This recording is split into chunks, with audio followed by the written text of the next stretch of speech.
అందరికీ శుభోదయం అండి. ఉదయకాల సమయము దేవుడు మన కొరకు సిద్ధపరిచిన వాక్యమును చదువుకుందాం. యెషయా గ్రంథము 58వ అధ్యాయము 11వ వచనము. యెహోవా నిన్ను నిత్యము నడిపించును. దేవుడు మనల్ని నిత్యము నడిపిస్తానని మాట్లాడుతూ ఉన్నారు.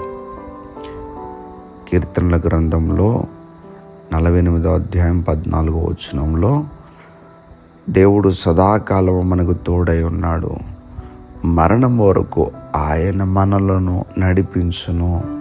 ఎప్పటి వరకు నడిపిస్తారండి ఆయన మనల్ని? మరణం వరకు.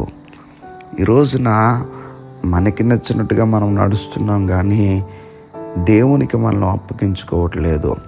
మనం ఏం చేయాలంటే, దేవా మీ నడిపింపు నాకు కావాలయ్యా అని మనల్ని మనము దేవునికి అప్పగించుకోవాలి. దేవుని యొక్క మార్గాలలో ఆయన నడిపింపులో ఉన్నామనుకో, మన జీవితము చక్కగా సాఫీగా ముందుకు సాగుతూ ఉంటుంది. ఆ సాఫీ అనేటువంటి మాట ఎందుకు ఉపయోగించానంటే, ఆయన ఎక్కడికి నడిపించినా అది ఏదైనా సరే అది మంచి మార్గమే. అది మన కష్టం అనిపించవచ్చేమో, మనకి ఇబ్బంది అనిపించవచ్చేమో, దేవుడు నడిపించాడు అనుకోండి, అది ఎక్కడికి నడిపించినది మనకు మేలే అవుతుంది. కనుక మనము మనకి నచ్చినట్టుగా కాకుండా దేవునికి నచ్చినట్టుగా నడిచేటటువంటి బిడ్డలుగా ఉండగలగాలి. ఒక్కొక్కసారి మన జీవితంలో ఏ నిర్ణయాలు తీసుకోవాలో తెలియదు మనకి. ఇదే కరెక్ట్ అనుకుంటాం, కానీ అదే రాంగ్ అవుతుంది. అదే దేవునికి మనం అప్పగించుకున్నప్పుడు దేవుడు మనల్ని నడిపించారనుకో, దేవుడి యొక్క నడిపింపులో ఉన్నప్పుడు అది ఎప్పుడు కూడా రాంగ్ అవ్వదు. కీర్తనల గ్రంథము 23వ అధ్యాయం 3వ వచనంలో, పచ్చిక గల చోట్ల ఆయన నన్ను పరుండజేయుచున్నాడు, శాంతికరమైన జలముల యొద్ద నన్ను నడిపించుచున్నాడు. అంటే చక్కగా ప్రశాంతంగా ఉండేటటువంటి పరిస్థితుల్లోనికి దేవుడు నడిపిస్తాడు. ఎప్పుడు మనం అప్పగించుకుంటే, ఉదయకాల సమయంలో ఈ మాటలు వింటున్న నీవు దేవునికి అప్పగించుకుంటున్నావా? నిన్ను నువ్వు దేవునికి అప్పగించుకో. దేవుని నడిపింపు ఎలా నడిపిస్తాడంటే, శాంతికరమైనటువంటి జలముల యొద్దకు ఆయన నిన్ను నడిపిస్తారు. ఏ నిర్ణయం తీసుకోవాలి, ఎటువైపుకు వెళ్ళాలి, నా బ్రతికేంటి, నా జీవితం ఏంటి, నాకెవ్వరూ లేరు, నేను ఒంటరి వాడును, నన్ను ఎవరు పట్టించుకోరు అనుకుంటున్నావేమో. నిన్ను నువ్వు దేవుడికి అప్పగించుకుంటే దేవుడు శాంతికరమైనటువంటి జలముల యొద్దకు నిన్ను నడిపిస్తాడు.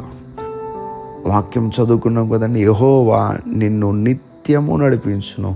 కొన్ని మార్లే కాదు, కొన్ని సందర్భాల్లోనే కాదు, నిన్ను నడిపించడానికి ఎప్పుడు కూడా దేవుడు ఇష్టపడతారు. మనల్ని నడిపించడం దేవునికి ఇష్టము. కనుక ఉదయకాల సమయంలో మాటలు వింటున్నటువంటి మనం అందరము కూడా దేవుని నడిపింపులో ఉందముగాక. దయచేసి ప్రార్థన చేసుకుందాం. సర్వాధికారి అయిన దేవా, మీ నడిపింపును గురించి మాటలు మాతో మాట్లాడారయ్యా. నిజమే, కొన్నిసార్లు మాకు నచ్చినట్టుగా మేము నడుస్తున్నాం ప్రభా. తప్పటడుగులు తప్పు త్రోవకు వెళుతూ ఉన్నాం, కష్టాలు ఎదుర్కొంటున్నాం, బాధలు ఎదుర్కొంటున్నాము. అలా కాదయ్యా, మమ్మలను శాంతికరమైనటువంటి జలముల యొద్దకు నడిపించేటటువంటి దేవుడు నీవు మాకున్నావయ్యా. మమ్మల్ని మీకు అప్పగించుకుంటున్నాం, మమ్మల్ని మీరే నడిపించండి. ఈరోజు నిబిడలు వారి పనులు ప్రారంభిస్తుండగా వారి పనులకు తోడుగా ఉండి, వారి ప్రయాణాలకు తోడుగా ఉండి, వారి అవసరములన్నింటినీ తీర్చి, విదేశాల్లో ఉన్నటువంటి బిడ్డలకు మంచి ఆరోగ్యాలు దయచేసి, మీ యొక్క దీవెనల నిబిడలకి దయచేసి ఈరోజంతా నిబిడలను చేయి పట్టుకుని మీరు నడిపించమని యేసుక్రీస్తు వారి యొక్క నామం పేరట అడిగి వేడుకుంటూ ఉన్నాం మా పరమ తండ్రి. Amen, amen, amen.